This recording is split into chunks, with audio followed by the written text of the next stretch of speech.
트럼프 대통령이 계속 이제 협상 전략을 많이 좀 구사하긴 하는데, 네.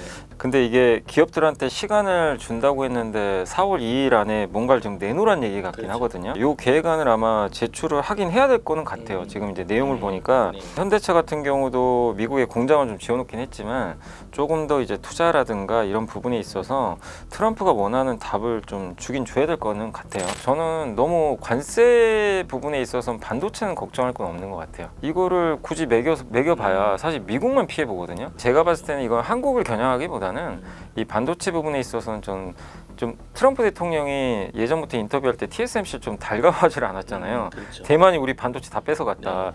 자꾸 이러니까 좀 제 생각엔 좀 길들이기 전략 아닌가. 네, 여의도 주요 이슈를 살펴보는 여의도 시간입니다. 네, 오늘도 LS증권의 염승환 이사님 모셨습니다.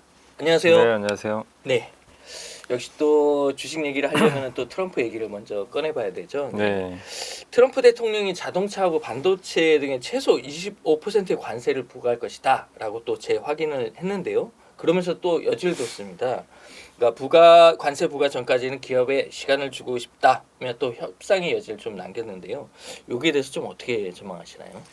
일단 이제 트럼프 대통령이 계속 이제 협상 전략을 많이 좀 구사하긴 하는데 네.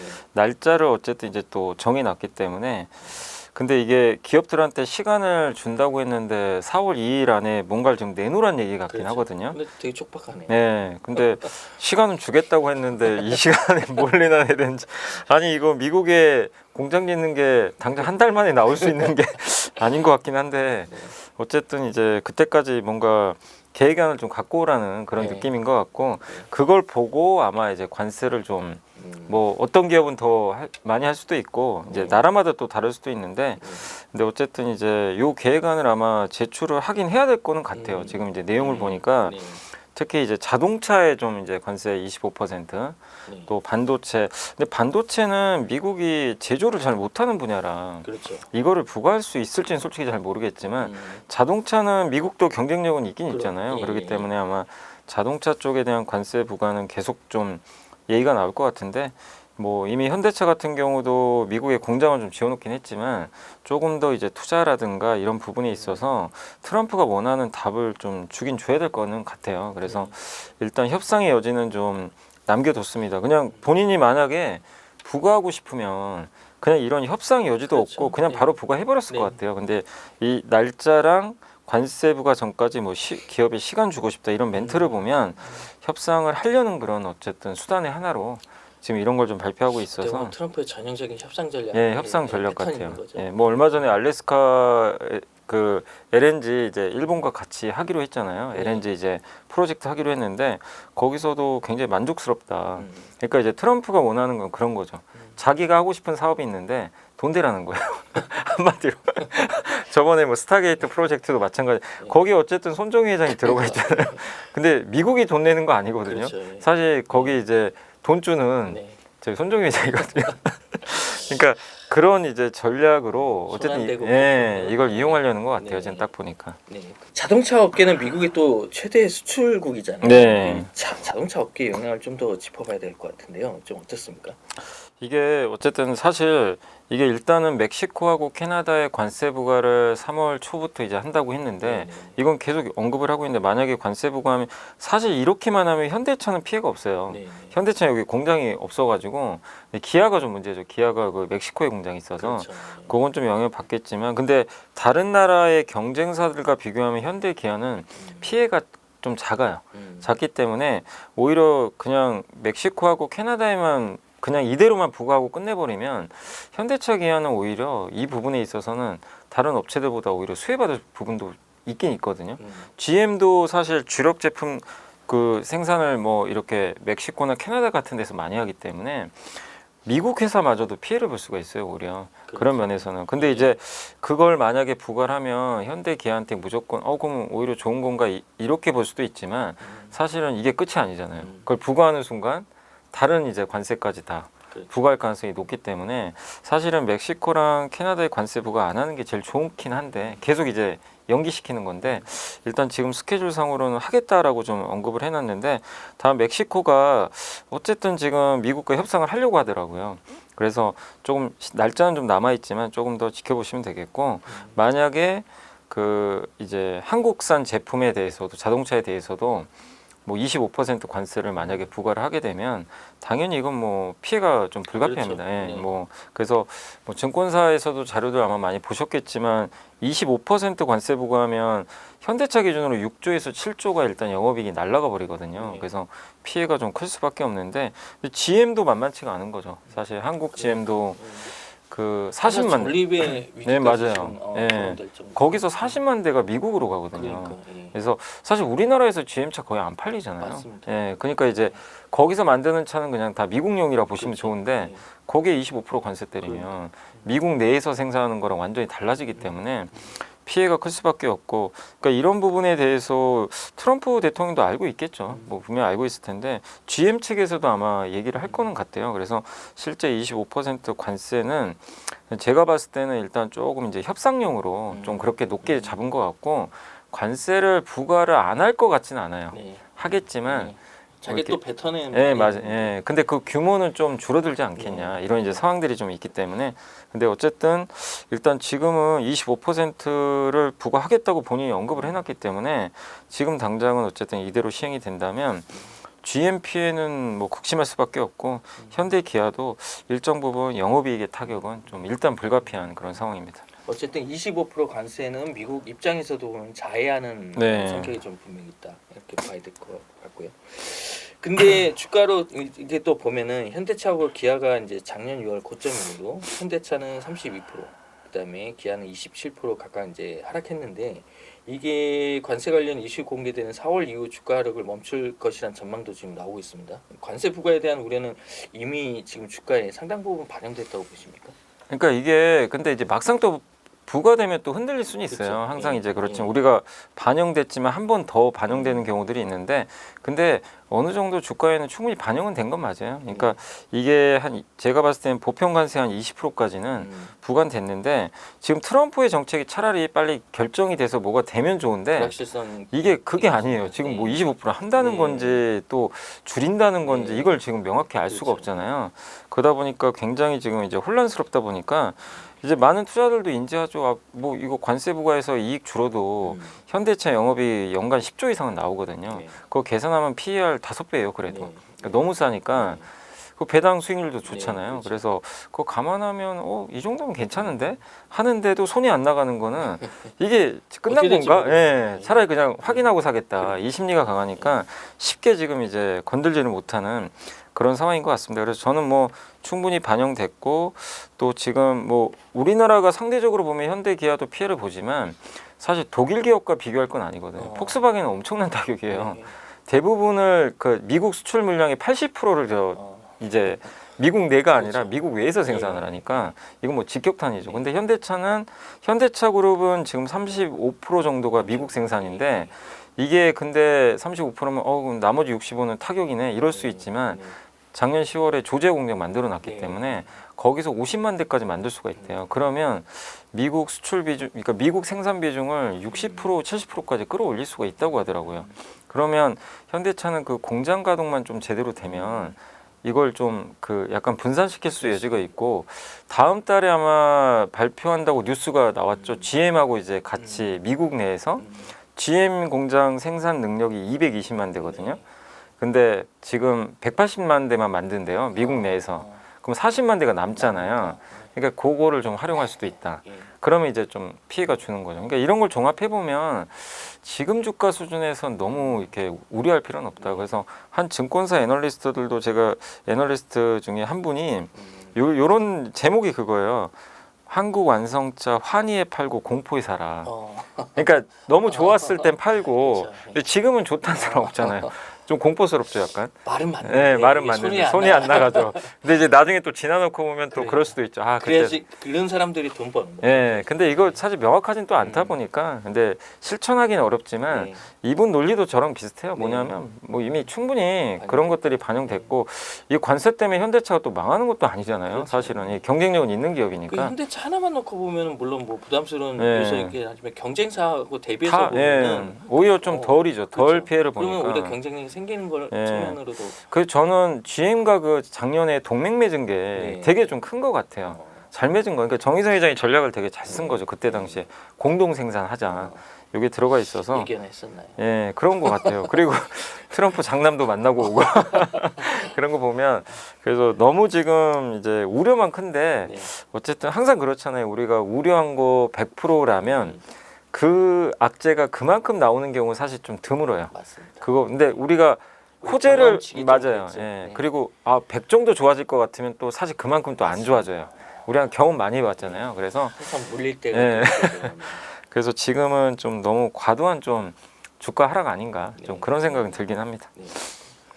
근데 반도체 업계도 또 미국 수출이 이제 증가하는 추세잖아요. 네. 근데 관세 부담이 여기도 좀 클 것으로 보이는데 이게 좀 어떤 대응에 좀 나서야 할까요? 그러니까 이제 반도체 업계도 지금 미국 수출이 어쨌든 뭐 이렇게 증가하는 이유 중에 하나는 이제 아무래도 그 엔비디아 향이 좀 늘어나다 보니까 그런 것도 있지만 사실 근데 저는 너무 관세 부분에 있어서는 반도체는 걱정할 건 없는 것 같아요. 왜 그러냐면 자동차랑 다른 게 자동차는 포드랑 GM이라는 미국의 대표 기업이 있어요. 공장도 많잖아요. 그렇죠. 그렇기 때문에 미국 내에서 어느 정도 만들긴 해요. 네. 현대차도 미국에 공장이 있으니까. 그러니까 트럼프가 관세 부과하기가 되게 좋은 산업이에요. 왜냐 효과를 볼 수 있어요. 야 여기다 그리고 일로 예, 짓고 그다음에 고용 창출 효과 되게 크잖아요. 그렇죠. 사람이 수작업으로 하는 게 또 많다 보니까. 근데 반도체는 사실 그런 면에서는 고용 효과도 많이 떨어지죠. 왜냐하면 반도체는 대부분 다 자동화 그렇죠. 시켜버렸거든요. 네. 거기다가 미국이 마이크론이 있지만 사실 마이크론 공장 대만이거든요. 거의 대부분 대만에서 만들어요. 네. 이번에 또 일본에 짓고. 네. 그러니까 이제 반도체는 미국이 생산을 잘 못하는 거예요. 인텔도 지금 요즘 어렵잖아요. 그 관세 그 매긴다고 해서 예, 그러면 그게 없는 없어요. 효과가 수익이 없어요. 별로 없을 것 예, 같아요. 별로 없는 지금 산업 중에 하나거든요. 그러다 보니까 이거를 굳이 매겨봐야 사실 미국만 피해 보거든요. 그렇죠. 왜냐하면 만약에 반도체 관세 때리면 네. 우리나라 반도체는 대부분 어디로 가냐면 대만과 중국으로 가요. 네. 거기서 조립이 돼서 안에 들어가서 미국 수출돼요. 네. 중간재예요. 그렇죠. 근데 이거 관세 부과하면 우리가 중국에 수출한다고 관세 매깁니까? 아니잖아요. 대만의 HBM을 하이닉스가 엔비디아에 그러니까 대만에 넘기잖아요. 그렇죠. 그거 관세를 하이닉스가 내는 건 아니잖아요. 그렇죠. 나중에 다 조립해서 엔비디아가 TSMC가 엔비디아 이제 네, 할 수출할 수출할 때 그때 매기는 그때 거니까. TSMC한테 또 엔비디아가 야 어. 너가 관세는 이럴 순 없잖아요. 내가 감당할게 네. 이러겠죠. 네.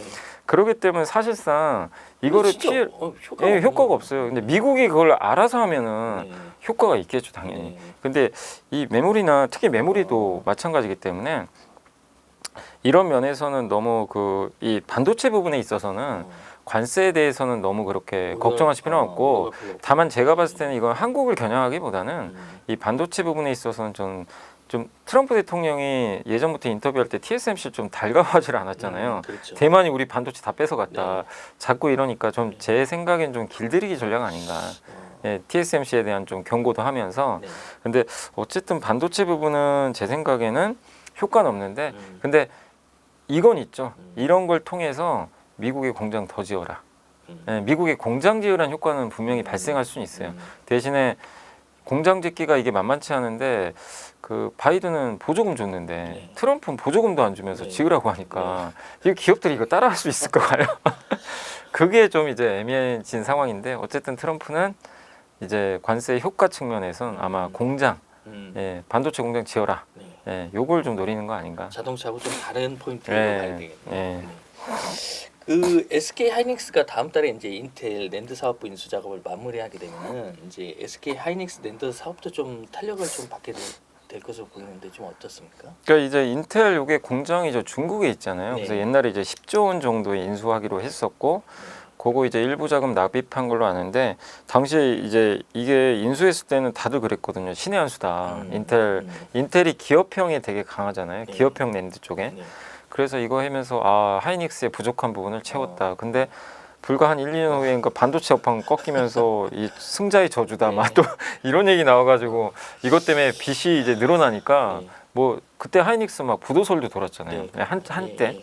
그 HBM 하기 전에. 네.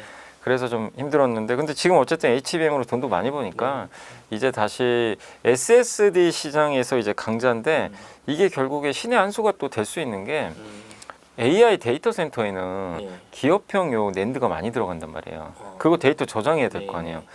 그러기 위해서는 그 기업형 물량이 필요한데 네. 그 시장에서 인텔이 또 강자 중에 하나거든요. 어. 그럼 하이닉스가 이걸 인수했기 때문에 네. 이제 강자가 될 수가 있는 거죠. 좀 부족했던 부분은. 그래서 AI랑 이게 포트폴리오 잘 맞아요 또. SK가 예. M&A 우는 참 있는 것 같아요. 예. 그러니까 되게 그것 때문에 사실 위기이기도 했지만 네. 결국 그거를 포기하지 않고 네. 끝까지 추진한 바람에 어.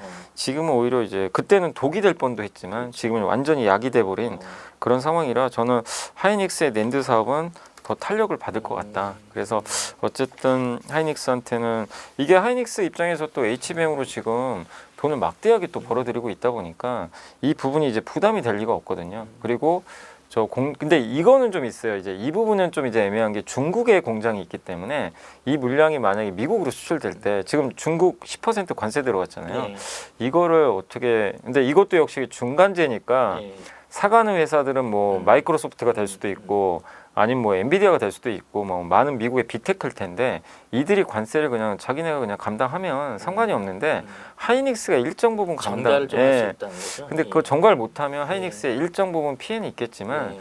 근데 100% 전가는 못 그러니까 그렇겠죠. 하이닉스가 그걸 다 될 수는 없잖아요. 네. 당연히 예. 거기서 필요로 하는 거니까 그렇죠. 그래서 제 생각에는 하이닉스한테는 관세 영향도 좀 제한적인 가운데서 이 인수는 좀 굉장히 효과적이지 않을까 이렇게 생각은 하고 있어요. 네. 그 미국하고 러시아가 이제 전쟁 당사국인 우크라이나 없이 벌인 종전 협상이 일단은 뭐 결론 없이 일단락됐고 미국의 패싱에 또 영국, 프랑스, 폴란드 뭐 유럽 국가들이 또 부랴부랴 또 국방비 지출 늘리겠다 이랬는데 또 동의를 했습니다. 근데 유럽이 군비 지출을 급격히 늘려야 한다면 아무래도 K 방산에 손을 내밀 수도 있을 것 같은데요. 이거 어떻게 좀 전망하시나요? 이건 뭐 우리나라한테 호재가 될 수밖에 없어요. 왜냐하면 이제 가장 위험한 지역이 동유럽인데 이미 루마니아, 폴란드에 우리가 수출했고 그걸 인정받았잖아요. 무기 수준을. 그렇기 때문에 지금 무제한으로 군비 지출 늘릴 수도 있다라고 좀 언급을 하더라고요. 뭐 덴마크도 마찬가지고. 그래서 이 부분은 어쨌든 우리한테도 일정 부분 낙수 효과가 생길 것 같고, 그러니까 전쟁이 끝난다고 해서 군비 지출이 주는 게 아니라 오히려 더 늘어나는 것 같아요. 이제 자주 국방을 하기 위해서. 그래서 이번에 EU 집행위원장도 그 유럽의 재정준 측에서 GDP 대비 재정 지출을 3% 이내로 줄여야 되는데 여기서 국방비 빼버리겠다고 했잖아요. 네. 그럼 국방비 지출은 많이 늘릴 수밖에 없고 이것도 트럼프가 원하는 거죠. 미국 무기 많이 사가라는 거예요, 한마디로. 근데 미국 거만 살 수 없으니까 그 중에 일부 또 한국 걸 선택할 가능성이 높겠죠. 네. 그래서 시장이 열리는 거니까 어. 방산업종한테는 이건 뭐 당연히 긍정적일 수밖에 없다. 네. 이렇게 좀 봐야 될 것 같습니다. 네. 그 건설주 얘기를 좀 해봐야 될 것 같은데요. 이제 주요 건설 업종으로 구성된 KRX 건설 지수가 이제 연초부터 두 달도 채 되지 않은 현재 지금 15% 가까이 좀 올랐습니다.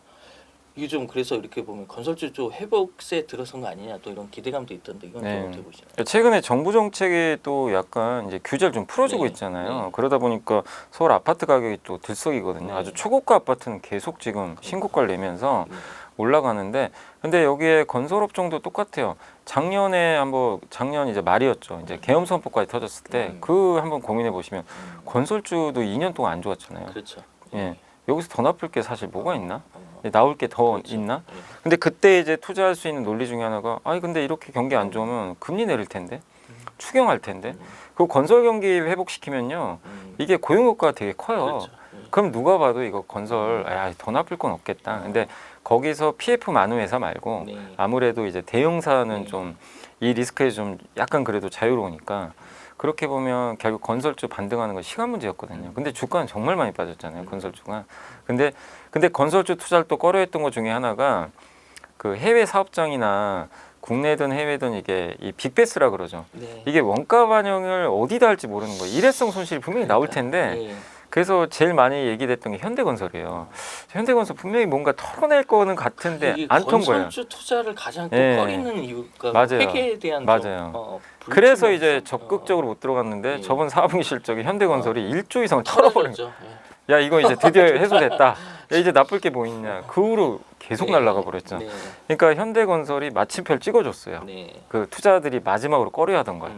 그래서 이제 우려가 해소가 됐고, 그리고 2, 3년 전에 되게 금리도 높았고 자재비 비싸가지고 이 공사할 때 원가율이 너무 높았거든요. 근데 이게 이제 점점 떨어져요. 마치 조선주 그렇죠. 옛날에 네. 수주는 저가로 했는데 자재비 네. 올라가서 네. 막 적자 볼 네. 때랑 네. 똑같아요. 네. 근데 그 이제 지금 반대로 가고 있죠. 그렇죠. 이제 건설도 비슷해져요.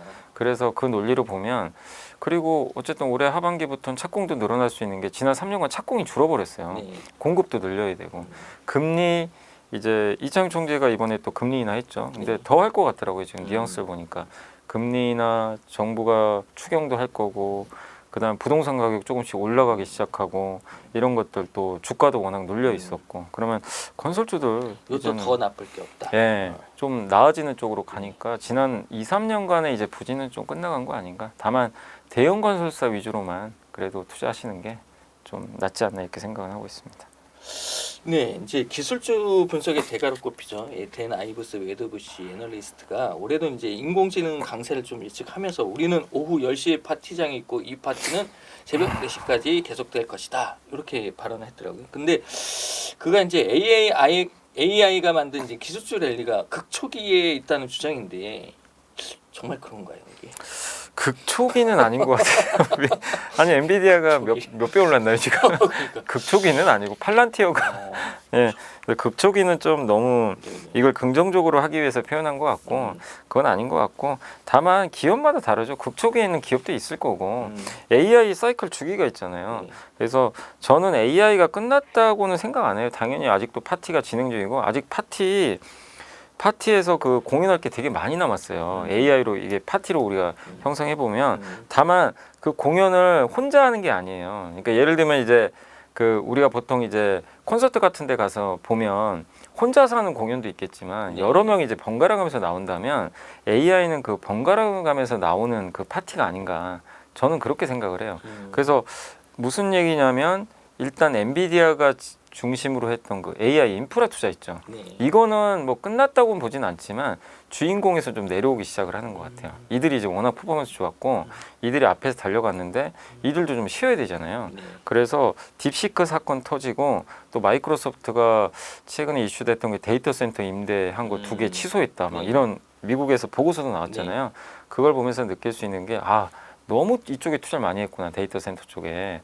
그러면 이제 투자들이 봤을 때는 그러면 AI 투자를 많이 했으니까 이거 가지고 그 다음 사이클은 뭐지? 이걸 찾을 거예요.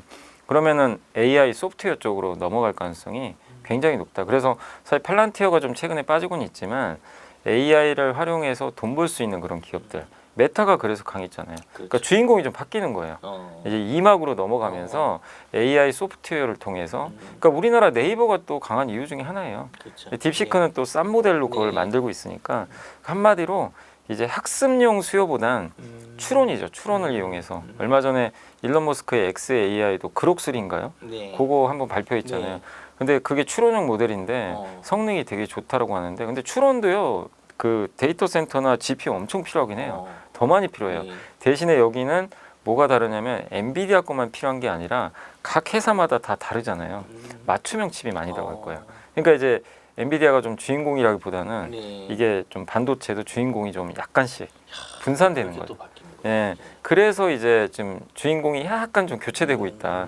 그런 부분으로 본다면 AI 기술주 랠리가 초기에 있는 건 맞아요. 네. 맞는데 너무 달렸던 기업과 아닌 기업들이 이제 좀 약간 바톤 터치 이런 게 시작되고, 그리고 최종적인 이제 마지막 AI 랠리의 주인공은 제가 봤을 때는 이제 로봇이나 뭐 드론이나 자율주행 쪽이 될 가능성은 저는 높다고 봐요. 그걸 이용해서 네. 이제 AI를 심어서 그렇죠. 이제 그런 서비스들은 좀 시간은 걸리잖아요. 아직은 네. 네. 지금 이제 만들려고는 하는데 대중화까지는 어렵고, 그래서 지금 이걸 이용해서 어쨌든 수많은 서비스, 뭐 흔히 AI 에이전트라는 얘기도 많이 하는데, 요즘에 뭐 그런 얘기도 나오잖아요. 오픈 AI가 그거 구현하겠다. 예를 들면 여러분들이 뭐 야놀자 같은 데 들어가셔가지고 어디 좀 숙박업소 예약 좀 해줘. 그러면 여러분이 직접 지금 다 하시잖아요. 그냥 그렇죠. 말만 하면 돼요. 결제까지 다 해주는 거. 그게 이제 AI 에이전트거든요. 네. 이제 그런 서비스까지 이제 가는 게 이제 지금 이 소프트웨어 요 단계니까 우리가 주목해야 될 거는 이제 여기가 아닌가. 예, 저는 이제 그렇게 좀 생각은 하고 있어요.